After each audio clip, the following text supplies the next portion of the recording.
Hindi natin may kakailan na ito ang pinakamalakas and also complete gaming tablet ngayong 2025 so far. At ito mga kapare ko ay ang Red Magic Astra. Pero ang golden question dito okay ba or sustainable ba yung performance nito in terms of balagbagan or long-term gaming? Kaya sa video na to, isasalang natin to sa ating extreme gaming test. Na kung saan, isasalang ko to dito sa 9 high demanding graphics game na to at lalaroin natin siya ng sunod-sunod at walang humpay. Bale, magkakaroon tayo ng playing time na 1 hour to 45 minutes kada laro para makita talaga natin yung overall performance, overall thermal, and also yung kunat ng battery ng device na to. Kaya kung napapaisip kayo sa performance ng Snapdragon 8 Elite sa isang tablet or kaya interested kayong bilhin itong Red Magic Astra, tara, pag-usapan natin to.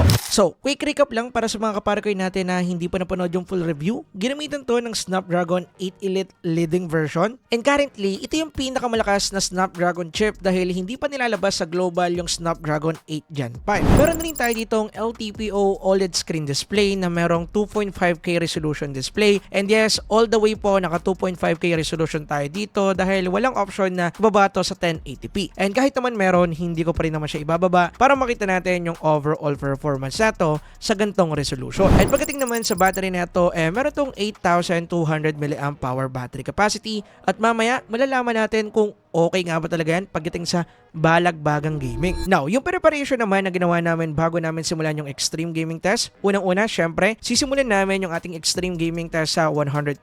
Sinet-up namin yung brightness netong tablet sa 75% and then 50% naman yung kanyang volume. And then, yung ginamit namin network is Wi-Fi dahil Wi-Fi only lang itong ating Red Magic Astra. And then, yung room temperature natin nung ginawa natin yung ating extreme gaming test ay naglalaro ng 28 to 29 degrees Celsius. And with that said, simulan na natin yung ating extreme gaming test. And simulan natin dito sa ating Genshin Impact. Isa sa mga titles na hindi pwedeng mawala. Pagdating dito, sinetup natin to sa high graphics preset settings and then 60 FPS combo. Gusto ko nga lang palang i-emphasize na hindi ko na i-activate dito yung ating frame rate interpolation dahil napakita ko na yung kaya niyang gawin doon sa ating full review and also nakagawa na tayo ng independent testing doon. So kung gusto nyong i-check, pwede nyo pong i-check yung mismong full review natin dyan sa description down below. Pero bago yon, simulan na muna natin yung extreme gaming test dito. Bale, sa gantong settings, nakakuha tayo ng solid performance. Sisiw lang actually. Nagkaroon tayo ng average FPS na 60 to 61 FPS dahil pumapalo pa siya ng 60 plus. And then, nakakuha naman tayo ng pinakamababang FPS dito which is 56. Which is normal lang naman lalo na kapag nagta-transition sa mapa. So in overall, in terms of playability sa highest graphical preset settings dito,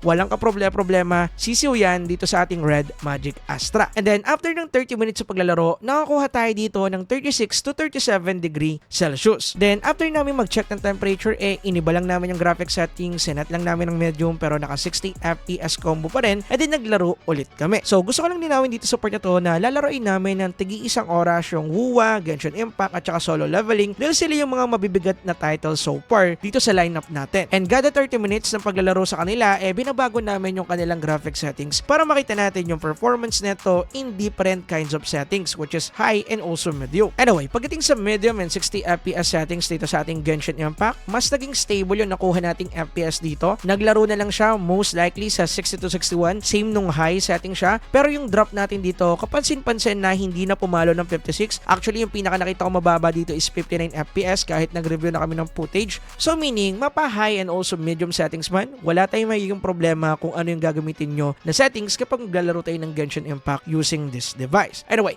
after ulit ng 30 minutes ng paglalaro sa ganitong settings, nakakuha tayo ng 37 to 38 degrees Celsius. Medyo weird kasi medyo tumaas ng konti. But ganun pa man, actually surprising to dahil sa lahat ng mga Snapdragon 8 Elite phone na na-testing ko before, lagi silang mainit pagdating dito sa ating Genshin Impact. Anyway, check natin sa iba, baka mas uminit pa siya. Check natin sa iba, baka uminit siya sa ibang mga game. At next ating nalaro dito, walang pahinga-pahinga ay WUWA. So bale, sinagad na namin lahat dito, high resolution, 60 FPS, and then sagad na yung iba pang mga settings sa baba at okay na po tayo dyan. Then, pagdating sa naging gameplay gameplay natin dito, nakakuha tayo ng average FPS na 55 to 60 FPS. Pero most likely, naglalaro to sa 60 FPS talagang kapag meron lang mga animation o kaya pag pumapasok tayo ng portal, doon lang medyo bumababa pero bumabalik din naman agad. And actually, hindi na rin naman ako na-surprise dito dahil marami na rin ako na testing na Snapdragon 8 Elite phone at the same lang din sila ng pinakitang performance pagdating dito sa WUWA at sa iba pang mga game. Talagang smooth sila. Then after ng 30 minutes sa paglalaro, nakakuha tayo dito ng 42 to 44 degrees Celsius. Di hamak na mas mataas unlike sa Genshin Impact testing natin. And gusto ko lang ding linawin na sa karamihan ng mga Snapdragon 8 Elite phones na na-testing ko dito, pumapalo pa nga sila ng 45 to 47 degrees Celsius. Kaya sa part na to, hindi na siya surprising pagdating sa akin. Then after namin mag-temperature check, in-adjust lang namin yung graphic settings to medium and then 60 FPS settings pa rin. Pagdating dito, mas nakakuha tayo ng mas solid at syempre mas maintain na FPS. 60 FPS all the way actually. Kahit na nag-review ako ng footage, wala akong nakita na pagbaba ng frame, talagang solid 60 FPS siya sa ganitong settings. Actually, hindi na rin naman big deal kung magkakaroon man ng pagbaba ng frame rate dito, basta yung maintaining niya is nasa 60, dun pa rin talaga tayo mag-i-stay. Anyway, after naman ng 30 minutes sa paglalaro sa ganitong settings, nakakuha tayo ng mas mababang temperature dahil pumalo na lang ng 40 to 41 degrees Celsius, which is di hamak na mas mababa unlike doon sa 45 degrees Celsius doon sa ating highest graphical preset settings. But ganoon pa man, gusto ko lang ding i-emphasize na yung umiinit na part lang dito is yung doon sa may chipset part at saka doon sa may cooling solution part nila. Wala nang iba pa. As in, doon lang sa part na yon, meaning, ang nangyayari, hindi siya ganong kainit sa whole tablet, kaya kapag hawak-hawak mo siya, hindi mo talaga siya mapipil. Unless, hahawakan mo yung chipset part. Yung ibig ko lang sabihin sa part na to, mapa medium or high graphic settings man, walang problema, pwede natin siyang laruin kasi hindi mo naman mapipil yung init niya. So at the end of the day, okay siya kung ako yung tatanungin. Anyway, after naman yan, next namin sinalang dito is itong solo leveling. Pagdating dito, high graphical preset settings lang din ulit, max out lahat yan, and then 60 FPS combo. Then, pagdating dito, okay din yung nakuha natin performance, same nung mga naunang titles. Nakakuha tayo dito ng solid and aggressive 60 FPS. At ang kagandahan dito, hindi ko na nakita dito yung bug na bumababa ng 30 FPS after ng ilang minutong paglalaro. Dito, hindi na natin na-encounter yon, smooth and solid 60 FPS yan all the way ng paglalaro natin. Kaya kung usapang solo leveling lang, basic lang yan dito sa ating Red Magic Astra. Hindi nahirapan at hindi pinagpawisan. Anyway, after ng 30 minutes sa paglalaro sa sagad na settings na ito, nakakuha kami ng 39 to 40 degrees Celsius lang. And actually, mababa po yan. Then, after din ulit namin mag-check ng temperature dito, binaba lang namin ang bahagya yung settings niya to medium and then 60 FPS pa rin. Then, pagdating dito, mas naging stable yung performance natin, mas okay, mas nakakuha tayo ng solid 60 FPS at hindi ko na ito nakitaan ng pagbaba ng frame rate kahit na nag-review kami ng mismong video. And actually, this is normal dahil nga 8 Elite pa rin naman talaga yung ginamit na chip dito, so hindi na ako na-surprise. Anyway, after naman ng 30 minutes sa paglalaro sa medium graphical preset settings, nakakuha tayo dito ng same temperature which is 39 to 40 degrees Celsius. So in overall, kung usapang WUWA, solo leveling, and also Genshin Impact, maning-mani lang yan dito sa ating Red Magic Astra. Then, walang pahinga-pahinga, next naman namin sinalang is yung isa sa pinaka-favorite naming game dito sa studio, which is Car X Street. So, pagdating dito, hindi na namin binago yung kanyang settings which is 445. Sa lahat naman ng extreme gaming test namin, hindi namin yan ginagalaw. Pero pagdating sa kanyang FPS, binago namin to at sinetup namin sa no limit. Then, pagdating sa naging gameplay namin dito, mas na-enjoy namin yung paglalaro ng Car X Street. Nakakuha kami dito ng 58 to 60 FPS. Pero hindi yan yung main reason dahil yung main reason is yung mismong gameplay and also display. Kung makikita ninyo, mas malaki yung display kaya mas kita namin yung build and also ang ganda mismo ng kanyang effects and also animation. Mas na-appreciate namin siya dito sa tablet. Actually, doon sa ibang tablet na testing namin before, nagko-compromise yung kanyang speed or yung kanyang mismong performance dahil nga mas malaki yung screen so mas power consuming. Pero dito, kahit na tablet to, nabigay niya pa rin yung full performance ng Snapdragon 8 Elite. And actually, yung pinakamababang FPS na nakuha namin dito is 55 FPS. Then, after namin maglaro ng almost 40 minutes, nakakuha kami dito ng 40 to 41 degrees Celsius lang. And isa rin to sa part na nagpapatunay na effective talaga yung cooling solution na ginamit dito ng Red Magic. Most likely kasi sa mga Snapdragon 8 Elite phones na na-testing ko dito, pumapalo sila ng 45 degrees Celsius to 47 degrees Celsius. Kaya pagdating sa part ito, pinapakita na effective yung kanilang thermal management or yung kanilang cooling system. And actually, bago pa namin i-shoot itong extreme gaming test, ilang beses na namin nasalang to sa pangbalagbagang gaming dito sa Car X Street dahil nga ito yung kinakaadikan naming laro dito sa studio. Minsan umabot kami ng 1 to 2 hours ang paglalaro dito and yes, hindi po namin na-feel or na-encounter na uminit itong device na to. Anyway, move na tayo sa mga titles na yan at pag-usapan naman natin yung mga shooting games na kasama sa lineup. At unahin natin dyan yung ating Blood Strike. Bali dito yung setup natin is ultra resolution, ultra graphics, and then extreme FPS. Then pagdating sa naging overall gameplay natin dito, actually napaka-smooth nung mismong gameplay. Yun nga lang, 60 FPS lang yung nakuha natin dito. And latest update na rin yung ating Blood Strike dito, pero 60 FPS pa rin yung nakuha natin. So hindi naman to problema ng Red Magic Astra, more on Blood Strike game to dahil yun nga sa kanila lang naman nangyari dahil sa iba pang mga game na tinesting namin dito, okay naman, na-reach naman natin yung 120 FPS. So dito sa port na to, need na lang natin siguro ng update pa sa Blood Strike para ma-fix to. So as of now, goods naman yung performance natin sa kanya, wala naging problema, smooth all the way, 60 FPS at hindi din tayo nakakuha dito ng mataas sa temperature dahil nga hindi naman nasagad yung kanyang FPS. Nakakuha tayo dito ng 31 to 34 degrees Celsius lang. Anyway, walang pahinga-pahinga, nagsama namin sinalang which is one of your favorite game, PUBG Mobile. So dito syempre priority natin yung ating FPS kaya binaba namin sa smooth graphics yung graphics neto para ma-unlock yung ultra extreme FPS. And then pagdating sa naging overall gameplay natin dito, nag-average ng 119 to 121 FPS yung whole gameplay natin dito. As in, hindi siya bumaba, no FPS drop. Kahit nung nireview namin yung footage, wala kami nakuha na kahit anong pagbaba ng FPS niya. Maintain 119 to 121 which is I like. And pagdating sa temperature neto, kinda surprising dahil pumalo ng 37 to 39 degrees Celsius lang yung nakuha natin na max temperature. Anyway, walang pahinga-pahinga again, nagsama namin sinalang is itong Garena Delta Force. And pagdating dito, sinetup namin siya sa pinaka-capable na setting siya which is HD graphics and then 120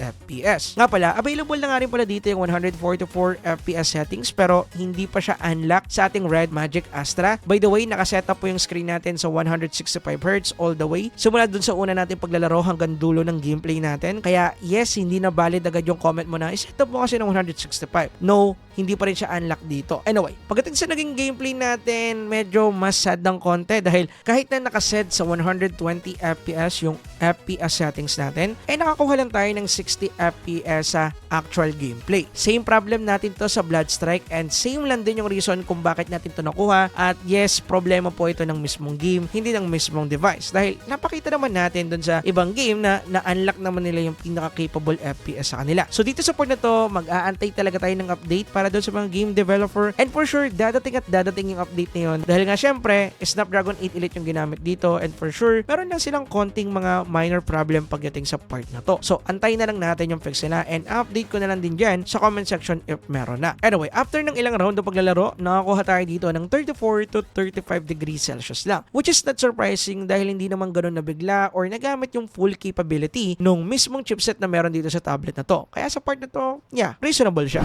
Then, bago tayo mag-transition sa next game, battery check muna tayo. Dahil after natin maglaro ng Garena Delta Force, tuluyan ng nalobat itong ating Red Magic Astra. And base sa timer natin, nakakuha tayo dito ng 5 hours and 15 minutes na playing time bago siya malobat. And para sa 8,200 mAh battery capacity, para sa akin, masasabi ko na pwede na or pretty average yung nakuha nating result pagdating sa kanyang battery. Pero mas pag-usapan natin tong part na to sa dulo ng video para tuloy-tuloy yung extreme gaming test natin at hindi tayo mabitin. Kaya yung ginawa namin dito, sinalpak namin sa charger, open ng bypass charging, and then sinalpak na agad namin yung next sa game which is Once Human. Pagdating dito, naka-pinnacle graphics and then ultra high FPS tayo dito which is yung pinakasagad na settings niya. And pagdating dito, sinisiw at binisik lang niya ulit to dahil nakakuha tayo dito ng average 60 FPS. Actually, naglalaro ng 58 to 60 but in overall, kahit maraming zombie, okay naman yung nakuha natin na performance. Pero nung nag-review kami dito ng footage, nakapagtala pa rin kami dito ng FPS drop which is 51. And actually, normal lang din naman yun dahil papitik-pitik lang din naman at hindi naman siya talaga annoying pagdating sa gameplay dahil in overall, nakakuha tayo ng 58 to 60 FPS which is yun yung pinaka-needed natin. Anyway, after ng almost 40 minutes sa paglalaro dito,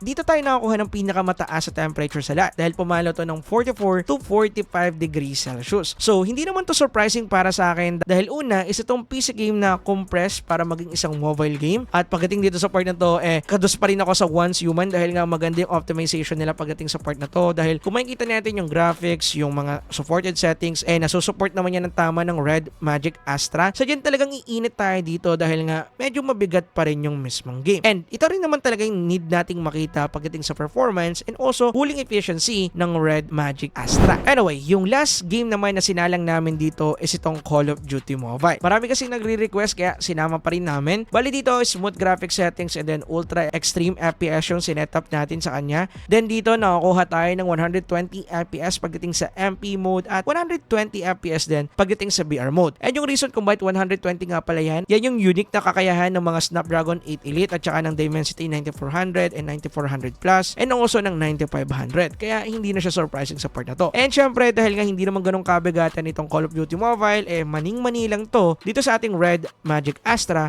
the same nung mga naunang shooting games na pinakita ko sa inyo. Talagang FPS settings na lang talaga yung medyo bagsak sa kanila kung ako yung tatanungin. Anyway, after din ng ilang rounds sa paglalaro dito, nakakuha tayo ng 40 to 41 degrees Celsius dito sa ating Call of Duty Mobile. And that's it mga kapare ko. Yan yung last game na tinesting natin dito at umabot ng 6 hours yung ating whole extreme gaming test. Okay, ito yung overall findings and also conclusion namin sa ginawa naming extreme gaming test dito sa device na to. Unang-una, pagdating sa performance nito, hindi na natin kinakailangan pang i-question yan dahil ito yung currently pinakamalakas na chipset ng Snapdragon na pwede nating magamit ngayon sa market. At least dahil hindi pa nilalabas yung ating Snapdragon 8 Elite Gen 5 sa global market. But yeah, pagdating dito, yes, in terms of performance, hindi talaga matatawaran yung performance niyan. Nakita na natin yan. And halos lahat ng game dito nakuha nyo yung max out settings, nakuha nyo yung magandang FPS, nakakuha tayo ng consistent at hindi bumabagsak na frame rate sa mga game, which is yan yung pinaka-need nating makita sa isang Snapdragon 8 Elite. Pero yun nga lang, dahil nga at the end of the day, optimization is the key pa rin talaga. May mga game na kahit na-unlock natin yung kanilang mga highest settings, hindi siya nagre-reflect sa mismong actual game. Dahil nga hindi pa ganun ka-optimize. So at the end of the day, kahit na maganda yung hardware ng device ito, if optimization sa mismong game or sa app na gagamitin natin yung problema, magiging compromise to at the end of the day. Kaya ito yung lagi kong sinasabi and also pinapaintindi sa inyo na at the end of the day, optimization pa rin talaga yung key. Anyway, pagdating naman sa pinagmamalaking IceX cooling system na tawag ng Red Magic sa cooling solution na ginawa nila dito, masasabi kong effective to. Dahil given na malakas ang Snapdragon 8 Elite chipset. At kapag malakas yung isang chipset, mabilis din tong mag-init. Kaya trabaho ng mga brand na maglagay ng magandang thermal management or cooling system na hindi naninild ng ibang mga brands out there. Pero pagdating dito sa Red Magic Astra or kay Red Magic in overall, napakita niya naman sa extreme gaming test to na naibigay niya yon or nanild niya yung part na to. And kung titingnan natin, yung pinakamataas lang na natala natin na temperature dito is 45 degrees Celsius na some way somehow sa ibang mga Snapdragon 8 Elite phone out there, normal na sa kanila. Kaya dito talaga sa part na to, nagustuhan ko talaga yung kanilang thermal management at para sa akin, efficient talaga yung kanyang cooling system. So para sa akin, pasado talaga to. And lastly, pagdating naman sa kanyang battery part, actually, hindi na ako masyadong na-surprise na aabot ng 5 hours yung ating makukuha dito na playing time. Dahil hindi naman talaga ganun ang focus ng Red Magic dahil marami nga siyang pinapagana dahil unang-una, isa itong tablet at yung 8,200 mAh actually medyo maliit pa yan kung ako yung tatanungin para sa isang tablet. Kung ginamitan siguro nila to ng silicon carbon battery and then ginawa nilang 10,000 mAh yan, pwede pa sana. But yes, just I said, in terms of gaming tablet, power hungry talaga yan. Kaya hindi ako nagtataka na ganito lang yung nakuha natin para sa 8,200 mAh battery capacity. Actually, normal yan. And para sa akin, average performance yan in terms of its battery. So in overall, ang gusto ko lang sabihin, yes, approve sa Paracoys TV and Tips team itong ating Red Magic Astra in terms of balagbagang gaming. At yun nga lang, ang kinakailangan talaga nating intindihan at the end of the day is yung optimization ng mga game. Dahil kung usapang performance na talaga, cooling solution, approve na tayo doon, pwedeng nyo na itong gamitan ng pangbalagbagan, but optimization is the key pa rin talaga at the end of the day. And para sa mga emulated users dyan or emulated gamers dyan, yes, pwede rin po to sa inyo. Yun nga lang, kung gagamit kayo ng mga Yuzo emulator or yung mga emulator na needed ng graphics driver, medyo matatagalan pa tayo dyan dahil nga bago lang yung chipset. So I think next year meron na tayo mga optimized graphics driver na pwede dito. So yun lang, dito ko natatapusin yung video and at the end of the day, just I said, approve itong ating Red Magic Astra.